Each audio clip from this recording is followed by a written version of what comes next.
চিকিৎসা পরিষেবায় পরপর 3বার রাজ্য সেরা স্বীকৃতি। জাতীয় স্তরেও মুখ উজ্জ্বল করেছিল তুফানগঞ্জ 2 নম্বর ব্লকের প্রত্যন্ত গ্রামীণ এলাকার রামপুর প্রাথমিক স্বাস্থ্যকেন্দ্র। অথচ দিনের পর দিন সেই স্বাস্থ্যকেন্দ্রে গড় হাজির থাকছেন নার্স ও স্বাস্থ্যকর্মীরা। রবিবার ডিউটি থাকলেও একজন নার্স উপস্থিত ছিলেন না, তাই শেষ পর্যন্ত স্বাস্থ্যকেন্দ্রের আদ্য বিভাগের গেটে তালা ঝুলিয়ে দিলেন চিকিৎসকরা। সেই গেটে টানানো হয় একটি নোটিশ, তাতে লেখা, ডাক্তার বাবুদের বিনা অনুমতিতে কর্তব্যরত নার্সরা গড় হাজির থাকার সাময়িকভাবে চিকিৎসা পরিষেবা বন্ধ রাখা হয়েছে। এমার্জেন্সি পরিষেবা নিতে এসে চূড়ান্ত ভোগান্তির মধ্যে পড়তে হয় রোগীদের। স্বাভাবিকভাবেই ঘটনায় রোগী ও তাদের পরিজনদের মধ্যে ক্ষোভ দানা বেঁধেছে। তুফানগঞ্জ 2 নম্বর ব্লকের রামপুর প্রাথমিক স্বাস্থ্যকেন্দ্রের এই ঘটনায় রীতিমতো হইচই পড়ে গিয়েছে। এ বিষয়ে একজন ডাক্তার কি জানাচ্ছেন শুনুন। আজকে হসপিটাল বন্ধ রাখতে আমরা বাধ্য হয়েছি।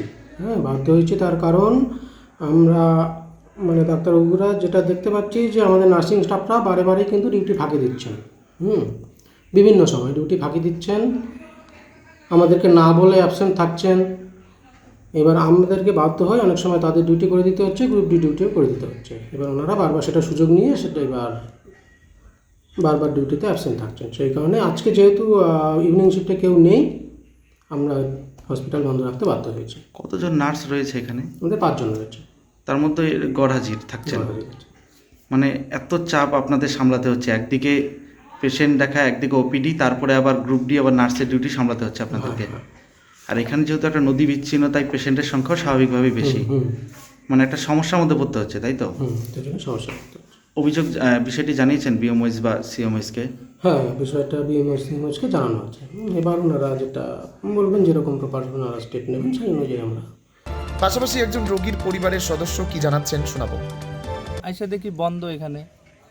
এখন কি করবেন? এখন দেখি কোথাও বাইরে, আলিপুর আমাদের এখান থেকে 1-1.5 ঘন্টার রাস্তা, এখন কোথাও দেখাইতে হবে। মানে এরকম কি বন্ধ দেখেছেন আগে না, হাসপাতাল? আগে তো দেখি নাই। কি শুনলেন? নার্সরা আসে না ঠিকঠাক, এর জন্যই বন্ধ। মানে এটা তো একটা ইমার্জেন্সি পরিষেবা। হ্যাঁ, ইমার্জেন্সি, এটা তো সবসময় খোলা রাখতে হয় ইমার্জেন্সি। এখন কি মানে চিন্তায় পড়ে গেলেন এসে? হ্যাঁ, চিন্তারই তো বিষয়। এখানে দেখাবো ভাবছি, এত দূর থেকে আসলাম, এখন এসে দেখলেন বন্ধ। বন্ধ। হ্যাঁ, এ নিয়ে একদিকে যেমন কর্তব্যরত নার্সদের দায়িত্ব নিয়ে প্রশ্ন উঠছে, তেমনি চিকিৎসকদের এহেন কর্মকাণ্ডে তাদের ভূমিকা নিয়েও প্রশ্ন উঠছে। এ ঘটনায় স্বাস্থ্য দপ্তরের তরফে উচ্চ পর্যায়ের তদন্তের পাশাপাশি দ্রুত পরিষেবার স্বাভাবিক রাখার দাবি উঠেছে। কোচবিহার থেকে প্রিয়া সাহা রিপোর্ট, টাইমস 14 বাংলা। মুখের উজ্জ্বলতা হারিয়ে গেছে, স্পট পড়ে গেছে, ব্রণ ভর্তি, তাই আর দেরি না করে আজই আসুন রায়গঞ্জের চণ্ডীতলায় হেলথ প্লাস মাল্টি স্পেশালিটি ক্লিনিকে এবং এখানে পান অভিজ্ঞ ডাক্তার দ্বারা ফ্রি স্কিন টেস্ট। আরো বিস্তারিত জানতে যোগাযোগ করুন 9674895169 এই নম্বরে।